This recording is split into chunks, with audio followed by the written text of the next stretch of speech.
Welcome to the Blue and Black Attack podcast. We're hyping up the team in my HOF journey. Subscribe now.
Hello, folks. This is Panther Pickle doing an impromptu video with my man Kyle this morning. Kyle, how you doing today?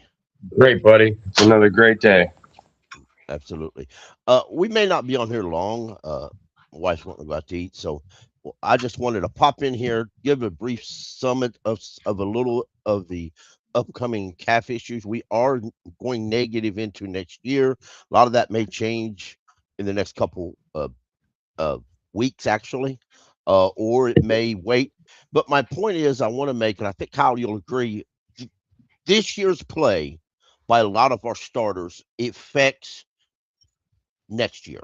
Now, whether Absolutely. it's a contract restructure or an outright retire or move on, there's a lot of assumptions going in by Panther fans, and I just want to give a lot of the fans a head up on the play this year or the not play affects their contract. It just does, and we'll explain some of the key starters here as we go. Absolutely. Yeah, there's a lot of guys that have been hurt that are making a lot of money that are what you would say a staple in the Panthers team right now that could directly be affected by their play this year.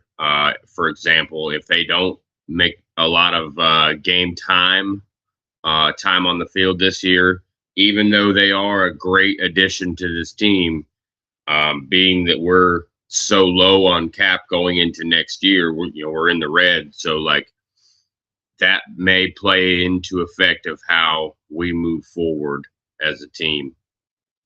Absolutely, absolutely, and um, real quick, folks, as we um evaluate this briefly, the guy at the top of the list um is Robert Hunt. Um, and as you can see, just a regular post June. Well, I called it a post June. I could change it. Let me change that back to a pre June cut here. And if you can see, it doesn't really cutting Robert Hunt doesn't save you but little 3 million. That's cutting him. Now you may can trade him a little bit more, and get a little bit more. But if you do the trade pre June, that's going to be um so but now the post June is where if they decide to move on. And again, though, Kyle, this is going to portray, and Robert Hunt missed nearly all of last year with an injury. Yep.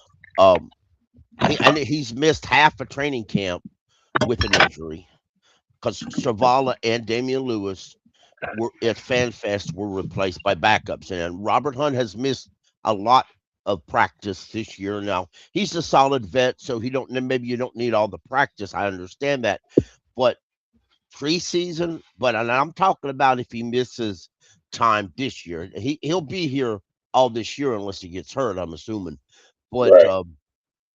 I'm talking next year. If he misses a um, substantial amount of time this year, the Panthers have to adjust their plans for Robert Hunt going into 2027. It's just reality. Yep. And that's what I'm saying, that they might be a staple on this team and they might be really important to what we're doing, the identity of the Carolina Panthers right now. However, um, when we start looking at cap, that's the business side of this, and Right. you might be a beloved Panther player, and you might be important to the fans and to the team, but um, we're getting into the realm of, if you're available to play, you can play here. But if you're not, we might have to adjust how we attack this coming off season. Right, right. And also, can you see that on the screen pretty well, Kyle? Yes, sir. Okay, make sure. Like, and for example, if this is a post June, but it may just affect that if the Panthers look and say, even at a post June first cut, we're going to have 5.3 going in at dead money. They calculate the dead money, add it to a free agent they may get. They may say, nah, we'll just keep Robert and see what happens after. You know, we'll handle this at training camp because if you cut him in April and you call it a post June, or you cut him in uh, September of next year, it's the same. You're saving the same amount on the same deal. So, all that Yeah. being said, and this is a stunt where you look into the draft and you decide, okay, can I get a starting guard in the draft?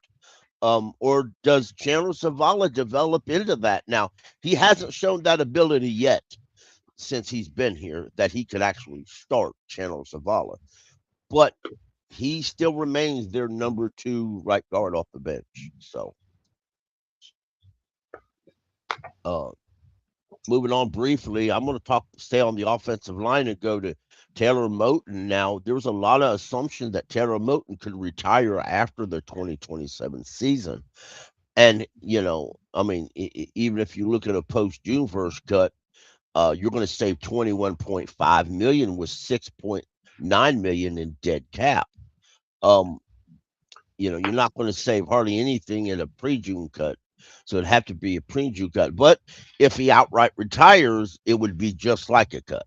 So, if he retires and they effect it before June, it's going to go down in the books as a as 13.8 million in dead money. But again, His, Taylor his Moton health even kind of bothers me, Pickle. right, This injury. I mean, I understand it's a blood clot and it's not really like an on-field type of injury, but right, by that same token, um, there is a realm of possibility where he looks at his health and says, "Nah, I think I might be done." right, And that could right. be as early as week 5 this year. Yes, Where you're right. he's not healing the way that he would hope, and can't come back as strong as he wanted to. Right, That's something I've been monitoring very closely because that's a real possibility. right. And a lot of that depends on too is for example, if they wait to the end of the year and he says, no, I'm just going to hang it up this year, they could actually say, okay, Timo, maybe we don't file this until after June. We bet on our cap, and we're still going to pay you till then. That may work that out, but who knows how they handle that? And I don't blame the Panthers either way of handling that situation. But it is I don't expect them to cut him, so I'm not going to No, say that. Or trade him. So it may be more up into Taylor Moton's ballpark on how he handles this. But some of the other key guys, Morig, uh, they've got 3 safeties. They got 2 safeties they really love on this roster now. 2 young safeties. One they drafted last year, the other they drafted this year. Are they ready to step up in that role? Plus, they have Isaiah Simmons and DeMonte Richards still on the team as well. You never know when they could opt, unless Morig wants to stay here to and he just likes it here and agrees to a smaller deal or to a reworked contract. I can actually see them moving on and letting the young guns work it out if that's the situation that you have to deal with. yep, for sure. Now, I also got Tishir Wharton, who was saved a substantial amount of money. Um, Right, and he's even been whether he's 2 or 3 times since we right, signed him. right, and you're going to save 14.8 million by cutting him, uh, as it pre-June or post-June. Uh, Damian Lewis, I think he reworks his deal.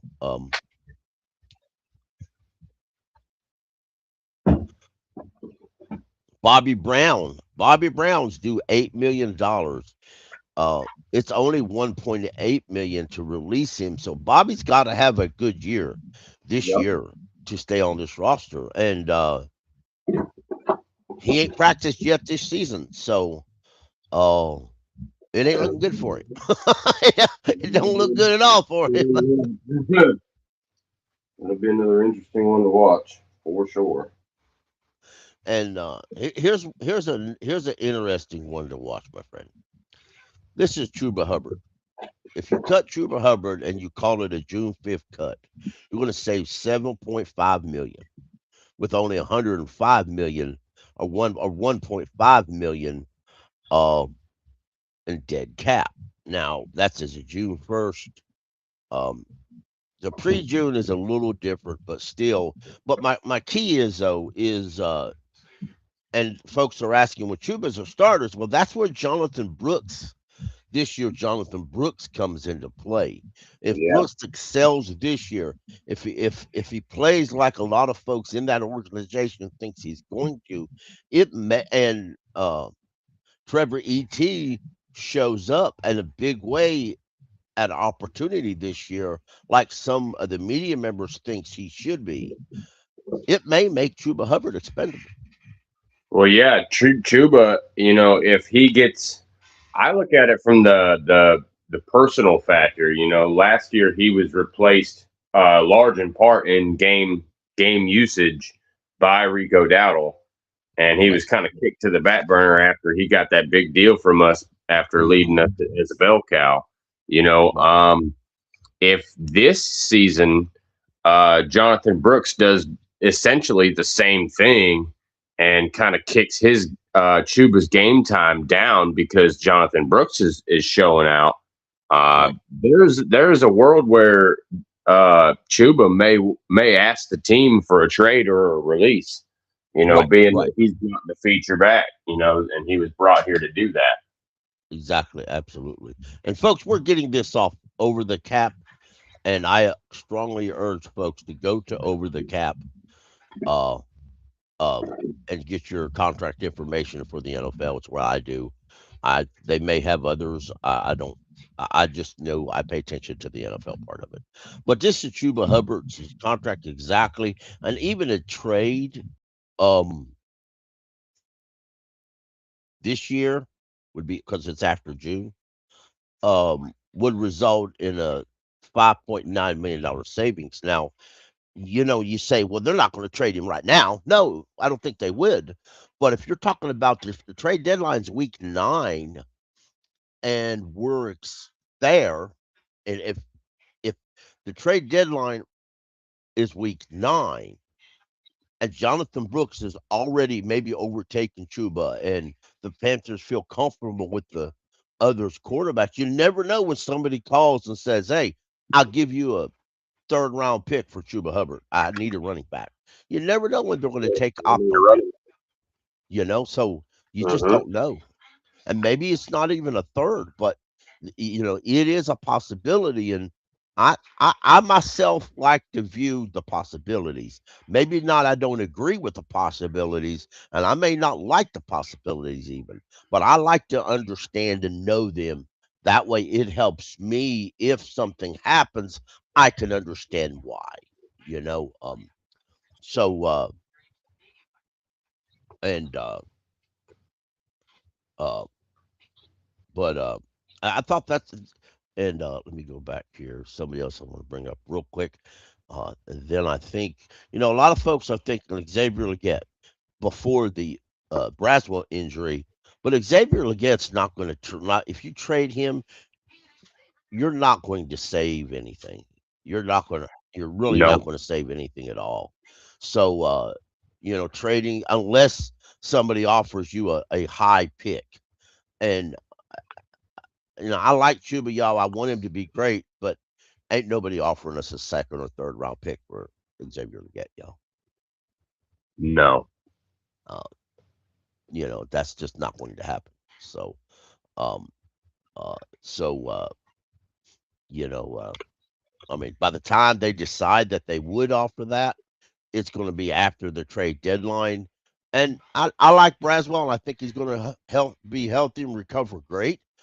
But I wouldn't, I wouldn't trade I wouldn't plan to trade XL until even if you decide to do that, until after I saw how good Braswell recovers from his injuries next year. So Right. and 'Cause even with XL's limited right, production, he still has production. absolutely. And one thing also to think about, Kyle, is XL XL, the Panthers May the 5th next year, the Panthers have to decide whether to apply that 5th-year option. And in a hypothetical world, they decide not to, and Braswell looks great.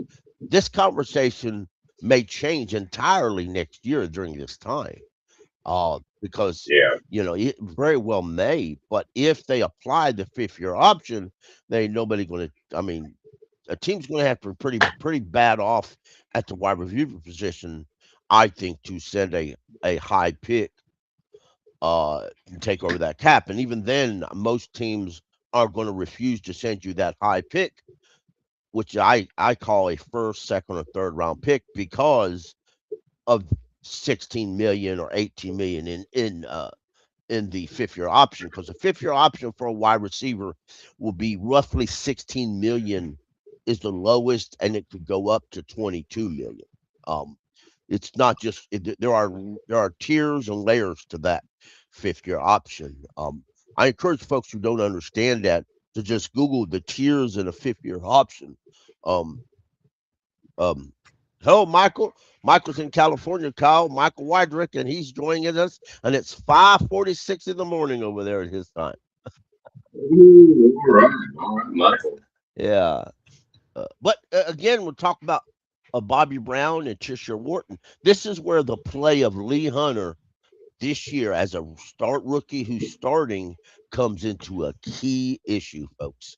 This where it boils down to. If Lee Hunter can prove this year that he's got this, you know, bottom line is, it may be possible. Kyle, do you think Bobby Brown is safe for this year? Do you think they make a move this I year? don't. I don't, and this is why. Um, like you said, Lee Hunter, like he could very well show up to be the guy that we thought he might Right. be. But I would also suggest that the training staff has and the coaching staff has made multiple comments. You know, you can go back and listen to them yourself in Hmm. these post camp interviews and all that.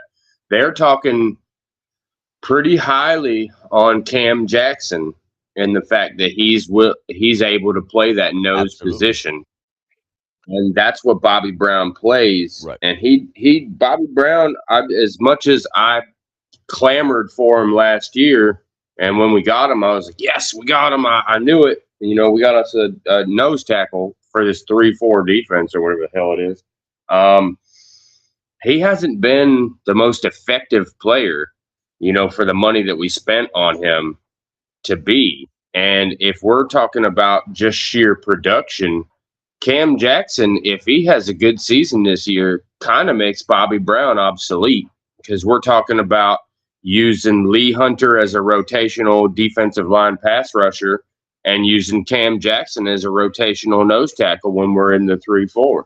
So it very well could come down to if Lee Hunter and Cam Jackson end up showing out this season, they could make Bobby Brown and Tershawn Wharton expendable. Absolutely.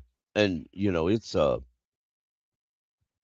right, exactly. And I mean, Tishire Wharton seems to look good. I've seen some clips and some and where he's doing the drills. I've seen a clip where he's pushing on the blocking sled, and I think Trisha Wharton could actually be available before the season or maybe right at the opening. There's a chance that he doesn't even stay on the PUP list, and that's good for him. But again, long term, you're really Bobby Brown, real quick, while I was talking about it. Bobby Brown would be save the Panthers the most money by trade. So even if he gets healthy and he's not the starter, that doesn't mean uh that he's gone. But at the same time, It how doesn't things mean are in the NFL, you never know when a team reaches out and says, "If you're not going to start Bobby Brown, we could use him over here. We want." So, Yep, very, very true. um, now I know you're moving, Kyle, so we'll get on out of here. That's just a tidbit of the conversation we've got going on here at the Blue Black Attack podcast. I will continue this cap discussion um at Monday at 7:30. Um, you're welcome to watch this video on our YouTube channel or follow me on my Twitter account. Now, uh, uh, we'll have more on this more evaluations. But rest you assured, folks, the play of those this year does affect our cap issues going into next year. So it's not just a clean slate. Now, some of these guys like Morig, Timo, they may Damian Lewis, they may opt to re-sign and to lower their cap figures. I do trust Brent Tillis, and I think he has everything under control. But you never know when one injury affects you long term. Um, uh, it really does, and uh, I don't expect them to say a negative. I think by week one they have to be under the cap, so they'll make some cuts and some trades. Some of these that could be that and I'm going to run past a few just to let you know uh I mean, like for example, Ryan Hayes makes 1.2 million. You cut him. Let's say you cut uh Malachi Mege, a wide receiver that got hurt in training in that got a little banged up in Fan Fest yesterday is 1 million. Isaiah Glass is 1 point. I mean, there's a lot of folks here that make those kind of figures. So to get under that cap by week one is not the issue. Uh, I mean, they do have 8.3 million this year. Now they've got plenty of cap to deal with if they need to. But all that being said is uh, I think we're in good shape cap wise. I just want folks to understand the ramifications of some players missing key time. Bobby Brown, for example, he can't really afford to miss major playing time, major practice. No, So if he pretty much has to for his own future, he has to come back pretty quickly from his injury he's got and get on top of this because the more Lee Hunter, the more Cam Johnson play as successfully, the more the coach is going to say, "Do we really need Bobby Brown?" And they'll have these conversations privately. They're not going to do it standing on the sidelines, you know. And it may be a scenario when they have these conversations, and then they call Dan or Brand up and say, "We're having this conversation. Maybe you ought to be part of it." And conversations like that are effective in a lot of ways. And let's remember, um, too, uh, the coaching staff, whether I like it or not, are really high on LeBron Ray. I think I said that name right. Uh, LeBron Ray, right? LeBron Ray. They're real high on him. Uh, Coach Canales said it again yesterday. He's like he's like the David Moore of defense, which compare David Moore who on offense as much as Canales likes him. So I don't know that LeBron Ray is leaving here anytime soon. So if you got guys like that and showing out, and then yet um you know and Aaron Hall's made several good plays in training camp as well. You got young guys like that, and Bobby Brown struggling to stay healthy with his cap number. There's a realistic possibility Bobby Brown could be a cap casualty this year, and it'll help next year out as well. So we'll have more discussions at 7:30 on Monday. Never know when we do a pop-up live event. So click, follow, and subscribe, and we will catch you all next time. So I find my button here.